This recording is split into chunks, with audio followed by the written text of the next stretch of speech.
Curso OMI 3.21, Oficial de Protección de la Instalación Portuaria. Unidad 9, Entrenamiento para Emergencias. Importante, este material ha sido preparado como complemento del manual del curso. En ningún caso debe utilizarse como resumen para las posteriores evaluaciones, pues no sustituye la información contenida en el mismo. Planificación para contingencias. Se entiende como un plan, la fuente organizada de las acciones que reflejan las decisiones acordadas durante el proceso de planificación. El plan debe describir las medidas que han de adoptarse en caso de amenazas de bomba, explosivos, actos de piratería, secuestros y sucesos similares. La planificación consiste en dar respuesta ante un suceso para diversas contingencias relacionadas con el terrorismo y otras actividades delictivas que puedan surgir en el ámbito marítimo. Los formatos para los planes de protección constituyen una orientación para que los oficiales de protección les permitan tomar medidas necesarias en protección de forma coherente, metódica y ordenada. Sin embargo, cada instalación portuaria debe adecuar su plan de protección basado en su análisis de riesgo, pero siempre vamos a seguir las recomendaciones establecidas en el Código PVP. En esta unidad, como veremos a continuación, hablaremos acerca de las armas biológicas o químicas, las bombas o sobresbombas y los secuestros. Un arma biológica, también conocida como bioarma o arma bacteriológica, es cualquier patógeno, es decir, bacteria, virus u otro organismo que cause enfermedades y que se puede utilizar como arma de guerra. Utilizar productos tóxicos no vivientes, incluso si son productos por organismos vivos, como por ejemplo las toxinas, es considerado como un arma química bajo las provisiones de la Convención de Armas Químicas.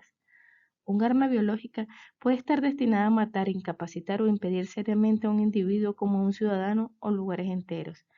También puede ser definida como el material o defensa contra tal empleo. La guerra biológica es una técnica militar que puede ser usada por estados o naciones o por un grupo no nacionales. En el último caso, o si un estado o nación la usa clandestinamente, también puede ser considerada como un bioterrorismo. Entre las clases de armas biológicas vamos a encontrar, en primer lugar, las bacterias. Ellos son organismos microscópicos que viven libremente y que se reproducen por división simple y son fáciles de cultivar. Las enfermedades que se producen a menudo responden al tratamiento con antibióticos. Tenemos a los virus. Los virus requieren organismos vivientes para reproducirse, ya que no son seres vivos, son solo información genética encapsulada. Son como una especie de parásitos que dependen íntimamente de la célula que la infecten. Los virus provocan enfermedades que no responden a antibióticos. No obstante, los antivirales son eficaces. Las toxinas son sustancias nocivas que se encuentran y se extraen de plantas, animales o microorganismos vivos. Algunas toxinas pueden producirse o alterarse por medios químicos, y algunas de estas pueden tratarse como antioxidantes específicas y medidas selectas. Un ejemplo claro del daño que puede causar un arma biológica o química podría ser lo que estamos viviendo actualmente con el COVID-19. Hemos visto cómo se han cerrado aeropuertos y vías principales de acceso, cómo en el sector marítimo ha afectado las rotaciones en las tripulaciones por el mismo sistema de aeropuerto cerrado. Esto nos da una visión general de cómo podrían ser las complicaciones si llegase a existir un arma biológica. Otra amenaza bastante común son los bombes o sobresbombas. ¿Cómo debemos actuar ante una de estas amenazas? Primero, no tocar bajo ningún concepto el paquete sospechoso. No introducir el paquete sospechoso en agua, pues no sabemos si es un reactivo. Alertar a las autoridades encargadas del desmantelamiento. Mantener la calma y evitar el pánico en las acciones desmedidas. Debemos tratar de señalizar el objeto, pero no cubrirlo ni enterrarlo. Evacuar con orden la zona. ¿Y cómo debemos actuar si en el caso de un sobrebomba? Debemos verificar que lleve sellos, remitentes extraños o que pueda pesar más de uno que del otro lado. Puede mostrar un grosor superior al de las cartas normales, rigidez o tensiones en los bordes del sobre. Aloja varillas o piezas metálicas que pueden ser semejantes a la carga de tintas de bolígrafos comerciales. Presenta señales de grasa en el sobre o despide un olor parecido al mazapán o a las almendras. Abstenerse totalmente de abrirlo, de manosearlo y evitar que se acerquen otras personas. No doblarlo, ni presionar jamás las caras ni los costados, pues algunos artefactos funcionan por presión con estos puntos. Observar si la carta presenta orificios. Comunicar el hecho a la policía, la cual dictará instrucciones para la custodia del paquete o carta hasta la llegada del personal especialista en la desactivación. Secuestros también son conocidos como delito contra la libertad. Es un delito que consiste en privar de la libertad de forma ilícita a una persona o un grupo de personas, normalmente durante un tiempo determinado, con el objetivo de obtener un rescate o el cumplimiento de otras exigencias en prejuicio del o de los secuestrados o de tercero de extorsión. Las personas que llevan a cabo un secuestro siempre se les conoce como secuestradores o plagiadores. ¿Cuál podría ser la finalidad de un secuestro? Secuestro a personas para lograr la libertad de presos políticos o comunes. Secuestra a personas con intención de causar alarma y beneficio de publicidad. O secuestro con fines de lucro. Entre las características principales que podemos encontrar de un secuestro sería que el 95% de los secuestrados de las víctimas de secuestro sobrevive. Las primeras 48 horas son las más críticas y la de mayor dificultad para las víctimas. Durante el secuestro, generalmente su duración es prolongada. Los secuestradores están interesados en que los rehenes sean bien tratados y no sufran daños. El secuestro genera un marcado interés en los medios de comunicación y el 90% de los secuestros es con la finalidad de obtener un pago de rescate en dinero. Como vemos a continuación, en el secuestro vamos a hablar de etapas y daremos algunas recomendaciones para cada una de estas etapas en el secuestro. La etapa número 1 va a ser la captura. En esta debemos mantener la calma, poner mucha atención y cumplir con las exigencias de los secuestradores, estimar el tiempo, dirección y distancia del viaje hasta el lugar del cautiverio, memorizar la información útil, como por ejemplo la voz de los secuestradores, alguna información importante que puede referirnos incluso al lugar de la detención. No vamos a luchar, no gritar ni hacer movimientos bruscos. Prepararse mentalmente para un largo cautiverio. En la parte 2 vamos a tener la etapa de cautiverio. Aquí debemos mantenernos lo mejor alimentados y aseado posible, hacer ejercicio y preservar la salud mental. Desarrollar una buena comunicación con los captores, no antagonizar con ellos ni usar violencia física. No suministrar información que pueda ser utilizada en su contra. Debemos informar si usted tiene algún requerimiento especial, por ejemplo de salud.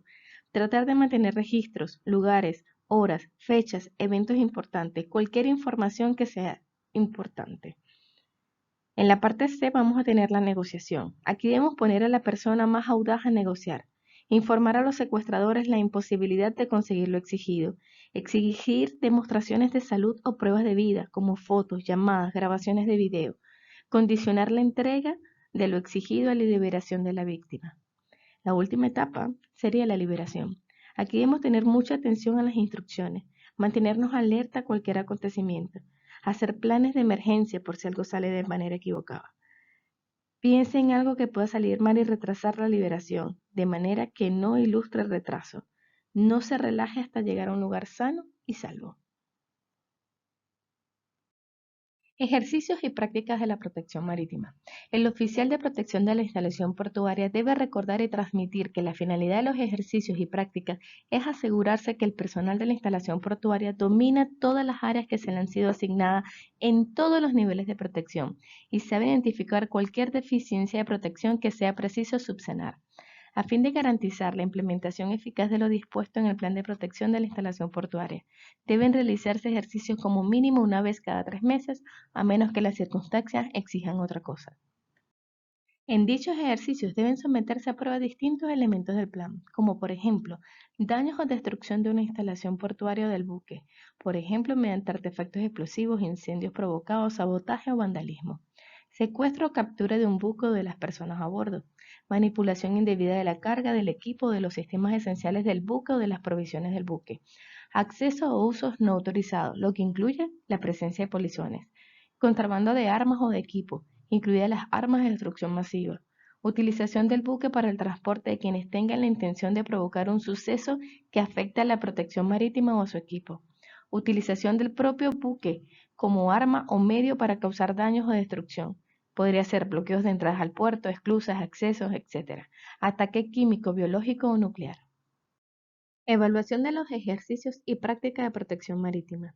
Como mínimo una vez al año, pero si que transcurra entre una y otras más de 18 meses, deben efectuarse diversos tipos de prácticas en las que podrían participar los oficiales de protección de las instalaciones portuarias junto a las autoridades pertinentes de los gobiernos contratantes.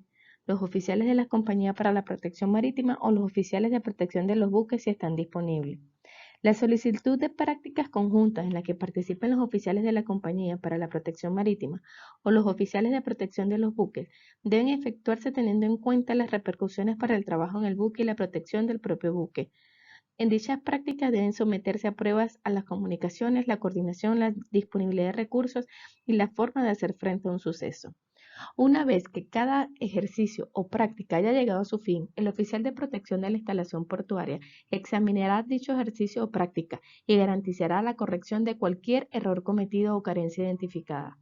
Todo el personal participante aportará al oficial de protección de la instalación portuaria sus comentarios sobre la eficacia del ejercicio, ya que es suya la responsabilidad de que el personal de la instalación portuaria comprenda sus responsabilidades de protección.